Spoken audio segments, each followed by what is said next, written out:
కానీ అయ్యగారికి ఒక గంట అవకాశం ఇస్తే వచ్చే వాళ్ళందరికీ అసలు అల్లునికి ఎందుకు కట్నం పెట్టాలి? వరకట్నం అంటే నువ్వు కట్నం అంటున్నా, వరకట్నం అంటే చేసేలా కూర్చుంటామమ్మా. కట్నం అంటే నైనా పెట్టుకోవచ్చు, తప్పు లేదు.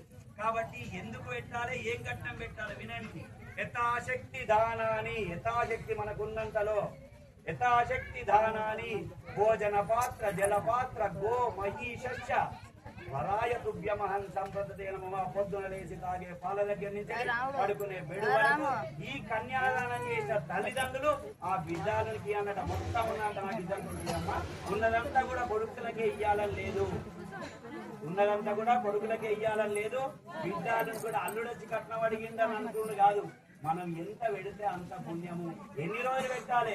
ఈ కన్యాదానం చేసిన తల్లిదండ్రులు బ్రతుకున్న రోజులు బిడ్డలకు పెట్టాలి. అయ్యో అది కొడుకేలేదు అందరు బిడ్డలే అనుకుంటారు. కాదమ్మా, ఎన్ని జన్మల పుణ్యం చేసుకుంటేనో ఆ అదృష్టం నాకు లేదు, అమ్మాయి జన్మిస్తుంది. ఎన్ని దానాలు ఇచ్చినా ఎన్నిచ్చినా అన్ని దానాల కంటే ముఖ్యం కన్యాదానం. కాబట్టి ఆడపిల్లలు ఉన్న తల్లిదండ్రులు చాలా అదృష్టవంతులు. అది మన వేద శాస్త్రాలు చెప్తున్నాయి. రవీందర్ శర్మ చెప్పడం లేదు, మన వేద శాస్త్రాలు చెప్తున్నాయి. అమ్మా 100 అశ్వమేధ యాగాలు, దానికో మంత్రం ఉంది. ఇంటికి పని మనిషి వచ్చింది, ఎవరికో పంచాత కాదు. ఆ పని మనిషికి నెలకిచ్చే 2000 కూడా ఈ అత్తమానే పంపాలి బిడ్డాలునికి. అందుకే జలపాత్ర, తాగే గిలాస, తినే కంచం దగ్గరికి వెళ్ళి, వండుకునే బియ్యం పప్పు ఉప్పు దగ్గరికి వెళ్ళి అన్ని కూడా బిడ్డకేయాలి. దీని ప్రకారంగా మీరందరూ మనసు మార్చుకొని బిడ్డలకు కొడుకులకు సగం ఇయ్యింది. ఎందుకంటున్నా అంటే మీకు మరుజన్మ ఉండద్దు అనంటే కొడుకైనా బిడ్డైనా ఇద్దరు సమానమేనమ్మా. బిడ్డ తక్కువ కాదు, కొడుకు ఎక్కువ కాదు. ఇంత కష్టం వస్తే 4 కన్నీళ్లు పెట్టేది బిడ్డనే, కొడుకేం కాదు. తర్వాత మరి ఎందుకు ఇవ్వాలి ఇవన్నీ? నా బిడ్డకిస్తే నాకేం పుణ్యము? ఏం పుణ్యం అంటే ప్రతిదీ కూడా నేను శాస్త్రోక్తంగానే చెప్తాను. దానికో మంత్రం ఉందండి. త్రిగుణీకృత అగ్నిష్టోమ అతిరాత్ర వాజపేయాది శతక్రతు ఫలసిద్ధ్యర్థం మయా సహ దశ పూర్వేషాం దశ పరేషాం మత్ వంశానాం పితॄణాం నరకాత్ ఉత్తీర్య శాశ్వత పుణ్యలోక నిత్య నివాస సిద్ధ్యర్థం సహృత్ దేవత బ్రాహ్మణ సన్నిధౌ సగృహోక్త వివాహ మంటపే సాలంకృత కన్యాదానం అహంకరిస్తే. ఈ మంత్రముల ఎక్కడ కూడా కొడుకిస్తే పుణ్యం అని చెప్పలేదు. ఆడపిల్ల గిట్ట మనం ఇచ్చినట్టయితే, నేనున్నానంటే నా తండ్రి నా తాత ముత్తాత వీళ్ళు ముగ్గురు కూడా ఉప్పు కారం తినేవాళ్ళం. ఎప్పుడో అప్పుడు ఏదో అర్థం ఆడుతుంటాం కదా. అలాంటిది ఏదైనా కూడా ఈ కన్యాదానం వలన వాళ్ళంతా కూడా వైకుంఠం చేరుకుంటారని, ఆ శ్రీరాముల వారి పాదాల దగ్గరికి చేరుకుంటారని, తర్వాత ఇంకా కూడా బ్రతికున్న వాళ్ళు తండ్రో తాతో ఉంటే వాళ్ళు సుఖజీవనం గడిపి అనారోగ్యం పాలు గారని, తర్వాత ఒక బ్రాహ్మణ్ణి పిలిచి వాళ్ళ హోమం చేసుకుంటే ఎంత ఖర్చో మీకు తెలుసు.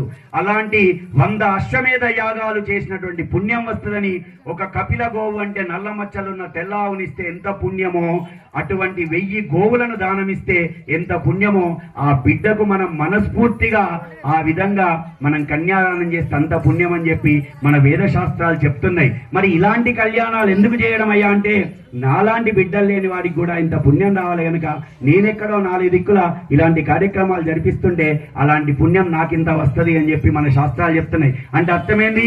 మొట్టమొదలే చెప్పాను, మరి అయ్యగారు మాకు ఉండద్దా 2 లక్షలకు తులం బంగారం అంటే? యథాశక్తి దానా అని మొదలే చెప్పారు. నీకున్నది దాచుకోకుండా ఉన్నంతలో పెట్టుమన్నారు. ఉన్నంతలో 50% పెట్టండి, బిడ్డ తక్కువ కాదు అనే అర్థం. అందుకే మహిళలు అని మొదలే మెన్షన్ చేశానమ్మా. ఎందుకంటే గత 30-35 సంవత్సరాలకెళ్ళి నేను ఇదే కార్యక్రమాలు చేస్తున్నాను గనక మీరు అప్పుడప్పుడు గరికపాటి ప్రవచనాలు వింటూ ఉంటారు. ఆ వారి ప్రవచనాలు ఎలా ఉంటాయంటే మన గట్టిగా దెబ్బ కొట్టినట్టు ఉంటాయి. కానీ ఆ దెబ్బ కొట్టినా కూడా తండ్రి ఎందుకు కొడతాడు? తల్లి సాగుపోరా అని తిడితే సాగువనా? కాదురా, ఎగరకురా, చదువుకోరా అని తిట్టినట్టు ప్రేమ కొద్ది. తండ్రి సాగుపోరా అంటే తప్పండి, తండ్రిది అది తిట్టే అవుతుంది. కానీ తల్లి తిట్టినది ఆశీర్వచనం అవుతుంది కనుక ఆడపిల్లతోటే కులం, ఆడపిల్లతోటే జీవితం. కానీ మన భారతదేశం మన దురదృష్టం పితృస్వామ్య దేశం అయింది. కానీ ఆడపిల్లకు ఏది చేసినా మంచిదే. ఇదంతా కూడా ఎందుకు చెప్తున్నానంటే, నేను లగ్గాలు చేయబోయిన దగ్గర అయ్యగారికి ఇంత ఖర్చు గంత ఖర్చు నా చెవులనే ముచ్చట్లు చెప్తుంటారు. అలాంటివి మళ్ళీ మీరు ఎన్ని పెట్టినా కూడా మళ్ళా ముచ్చట చెప్తే మీరు చేసిన పుణ్యం పోయినట్టేనండి. అటువంటిది రాకుండా ఏం కావాలో తీసుకుపోవయ్యా అని అల్లు నానేటట్టు చేయండి అమ్మా. ఈసారి చూద్దాం. మీరు అగయ్య గారికి ఫోన్ చేసి ఎంతమంది ఏమి ఇచ్చారో నేను కనుక్కుంటాను. ఓకేనండి. చప్పుడు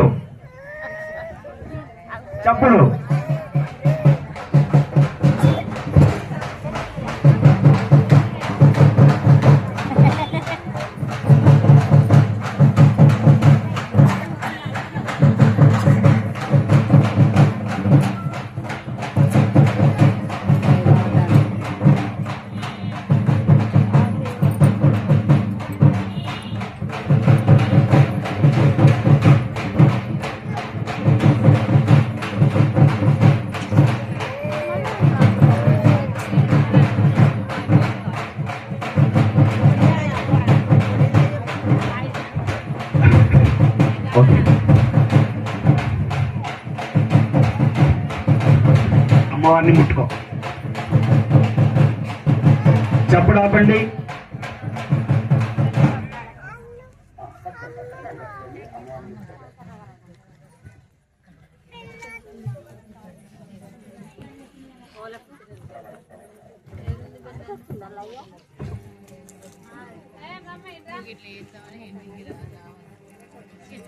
అమ్మ ఉడకపోతుంది.